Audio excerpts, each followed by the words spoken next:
बिस्मिल्लाहिर्रहमानिर्रहीम। अस्सलाम वालेकुम नाज़रीन, वेलकम बैक।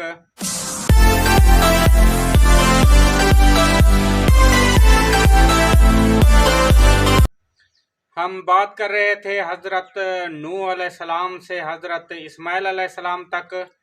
तो मेरे इस चैनल को सब्सक्राइब करें, लाइक करें, कमेंट करें, साथ में बेल आइकन का बटन आएगा उसको दबाएं, जैसे मेरी हर वीडियो का नोटिफिकेशन आप तक पहुंचता रहे। तो डॉक्टर साहब, हम उस सिलसिले को शुरू करने से पहले अपने नाजरीन को बताते चलें कि हमारे मीरपुर माथेलो का एक बहुत बड़ा अदीब गुलाम शबीर पिराही, जो कि अपना किडनी के इस मर्ज में मुब्तला है, तो हम सकाफत खाते से भी मुतालबा करते हैं, अपने जो तारक MNA MPA हैं या जो भी हमारी ज़िला इंतज़ामिया है, हम उनसे मुतालबा करते हैं कि गुलाम शबीर पिराही का जल्द से जल्द गवर्नमेंट के खर्चे पे इलाज कराया जाए, क्योंकि वो गुलाम शबीर पिराही एक बहुत बड़े लिखारी हैं जिसने सिंधी अदब को 6 किताबें दी हैं। उसके बाद जो भिटाई सरकार का रिसाला है उसकी 6 जुल्दों पे उसका काम चल रहा है, वो भी अनकरीब आ जाएंगे। मगर मैं सकाफत जो डिपार्टमेंट है, सकाफत महकमा है, उसको गुजारिश करूंगा, उससे मुतालबा करूंगा कि गुलाम शबीर पिराही का जो किताबें हैं उसको भी शाया की जाए और उसका इलाज किया जाए। जी डॉक्टर साहब, आप भी सकाफत खाते को पैगाम दे, जैसे गुलाम शबीर पिराही का जल्द से जल्द इलाज हो। बिस्मिल्लाहिर्रहमानिर्रहीम। मेरे भाइयों, देखने वाले, सुनने वाले, आप लोगों ने सुना कि गुलाम शबीर पिराही जो हमारे मीरपुर माथेले का एक मायनाज लिखारी शाह लतीफ़ का पारखू शुमार होता है, पुलिस अफसर है। तो उस को अल्लाह ताला ने थोड़ी सी तकलीफ़ में रखा है। तो मैं पूरी दुनिया के लोगों को, देखने वालों को गुजारिश करूँगा कि बराए मेहरबानी गुलाम शबीर पिराही के हक़ में अल्लाह तबारक ताला से एक मग़फ़रत की दुआ मांगेंगे। अल्लाह ताला उनको जल्द से जल्द सेहत याबी अता करे, अता करे, क्योंकि असल तो इलाज है अल्लाह तबारक ताला की हजूर से आजिज़ी करना। बाद में हम जिस तरीके चंदड़ साहब ने पूरी MNA MPA हल्के के लोगों को सकाफत खाते को गुजारिश की है कि बराए मेहरबानी आप जो हैं ऐसे लोगों का इलाज जो है अवलियत के बुनियाद पे स्पेशल केस करके ट्रीट करो और उनकी सहायता भी करो। तो ये उम्मीद है कि सकाफत खाता जो है इस चीज़ के ऊपर जो है हमारी जो इल्तिजा है उसको कबूल करन फरमाएगा। अल्लाह तबारक ताला का हजूर पाक के सदके, आलम्बिया के सदके, कुरान पाक के सदके, 1,24,000 असहाब सगोरे जो उनके सदके, वो मोमिनीन के सदके, अल्लाह तबारक ताला बुजुर्गान दीन के सदके, जितने हमारे अजीज़ अकारब दोस्त अहबाब ममाए शबीर के जो भी बीमारी में मुब्तला है उनको सेहत कामला अता करे, आमीन।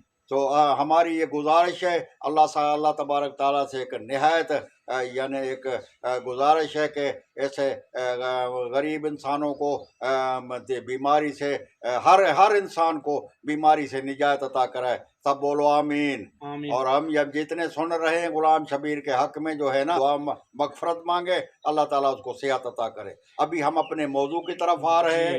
हज़रत नूह अलैहिस्सलाम से लेकर हज़रत इब्राहिम अलैहिस्सलाम का बेटा बड़ा इस्माइल अलैहिस्सलाम, जो जिद्द अमजद है हमारे नबी पाक मोहम्मद सल्लम का, जो वजह वजूद कायनात है, वो उसका जिद अमजद जो है वो हज़रत इस्माइल अलैहिस्सलाम है। इस्माइल अलैहिस्सलाम का 12वां बेटा कीदार जो था ना भाई, उसकी नस्ल से हमारे नबी पाक जो है वो अपने जन्म लिया है। वो भी एक दुआ की, हज़रत इस्माइल और इब्राहिम की इकट्ठे दुआ मांगने से नबी पाक को अल्लाह ताला ने सिलेक्ट किया है कि उन्हें बोला कि ए मेरे हमारे अल्लाह ताला काबतुल्ला के काबतुल्ला बनाने के टाइम पे तो अल्लाह ताला को बोला कि इमाम पैदा करो हमारी नस्ल से। ने बोला नहीं, जो नेक होगा, नेकूकार होगा उसको करूँगा। फिर बोला कि हम दोनों आपसे गुजारिश करते हैं कि हमारी दोनों की नस्ल से एक नबी भी पैदा कर, रसूल भी हो और उसकी उम्मत भी कहलाए तो वो दुआ कबूल हुई। अल्लाह ताला ने ये दुआ कबूल करके हमारे नबी पाक को जो है यानी उसी की दुआ की मेहरबानी से पूरी दुनिया आलम में रहमतुल आलमीन करके बना भेजा है। बाबा सब दरूद शरीफ पढ़ो उसको। तो अच्छा डॉक्टर साहब, हजरत नूह अलैहिस्सलाम थे, तो हजरत नूह अलैहिस्सलाम के कौन से बेटे से ये नस्ल शुरू हुई है? मैं उसी तरफ आ रहा हूँ जी। जो हजरत नूह अलैहिस्सलाम जो है ये 13वीं पुश्त में हजरत आदम अलैहिस्सलाम, जिसको हम आदम अलैहिस्सलाम कहते हैं, शलाशान कहते हैं, हिंदू लोग उसको शिव शंकर कहते हैं, महादेव कहते हैं, उसकी 13वीं नस्ल में हजरत नूह अलैहिस्सलाम जो है ये लामक का बेटा था। उसकी अच्छा। नस्ल हम पहले बयान कर चुके हैं कि जी। लामक का बेटा जो था वो बहुत सारे थे, लेकिन उसमें हजरत नूह अलैहिस्सलाम था।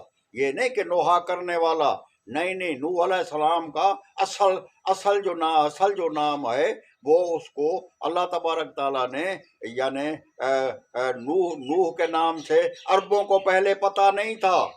अरब सरजमीन पे इतना बड़ा हादसा दुनिया में हुआ नूह अलैहिस्सलाम के ज़माने में, लेकिन अरब इतने वाक़यात का पता ही नहीं है। कुरान शरीफ खुद कहता है कि ए मोहम्मद, नूह इस किस्से से पहले अरबों को पता नहीं था कि नूह कौन था। लेकिन सिंध के लोगों को, सिंध विलायत के लोगों को, हिंद विलायत के लोगों को पता था। हिंदू लोग उसको मुन्नू कहते हैं, सिंध विलायत के लोग उसको महानू कहते हैं। महानू का मकसद है यानी पाक लोगों का आगमन, आगरा जिसको कहते हैं। हिंदू लोग उसको मुन्नू महाराष्ट्र कहते हैं, यानी बड़े बेड़े वाला, क्योंकि उसने बेड़ा तैयार किया था। तो वो उसको यशकर भी कहते थे। उसकी माँ का नाम जो था ना, नूह अलैहिस्सलाम जो था, उसकी माँ का नाम सखा था। भाई उसके दो बीवियां थी, एक बीवी से 3 बच्चे हुए, जिसका मैं पहले भी जिक्र कर रहा हूँ। साम, हाम, याफिस। साम को राम कहते हैं, याफिस को जो है ये हिंदू लोग कहते हैं, और हाम को जो है श्यामलाल कहते हैं। इस तरीके से उसकी माँ का नाम जो था मिनवास था। वो जो थी मत्तू शल्ख की पोती थी। मत्तू शल्ख बेटा था बड़ा हजरत इदरीस अलैहिस्सलाम का, जो चौथे आसमान पे सिंध विलायत से हिजरत करके मिस्र गया, उधर से चौथे आसमान पे अल्लाह ताला ने उसको उठा लिया, जो आज जिंदा है हमारे नबी पाक के साथ मेराज पे चौथे आसमान पे उसकी मुलाकात हुई है, एक सच है। तो उनके औलादें हुई हाम, साम, याफिस की।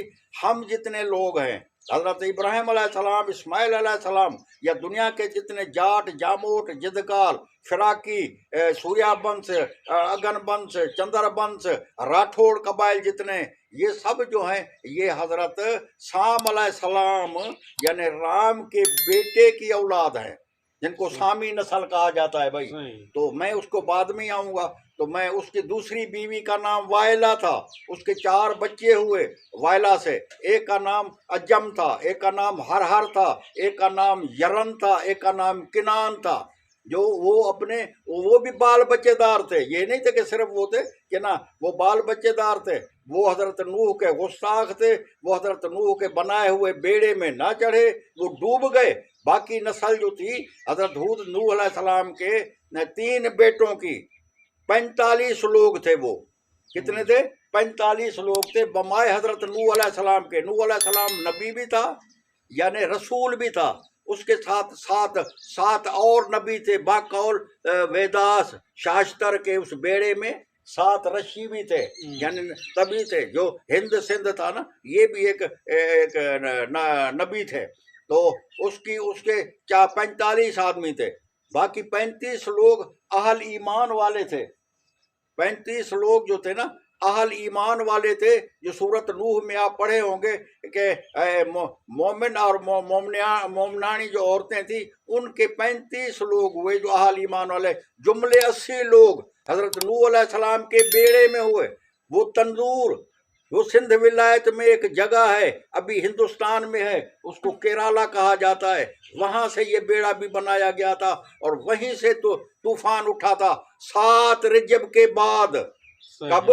7 रजब के बाद 1 साल 17 दिन जो है ये बेड़ा जमीन और आसमान के बीच में पानी पे तैरता रहा। अल्लाह की हिकमत से, इंसान की हिकमत से, अल्लाह की हिकमत से वो बेड़ा तैरता रहा। और वो बेड़ा तैरता हुआ आखिर बिल आखिर वो 10 मुहर्रम के बाद, 10 मुहर्रम के बाद वो बेड़ा पब जबल, जिसको जूदी जबल कहते हो, उसको सिंधी में पब जबल कहते हैं, जूदी कहते हैं पाँव का अगला हिस्सा जो है। वो सिंध विलायत में दादू के इलाके में एक पब जबल टकरी है, उसके ऊपर वो पाँव के निशान भी मौजूद है। तो बेड़ा उधर आके हुआ बाहवाला गुलाम नबी फकीर सातू नूह सिंध नूह जी नजर में।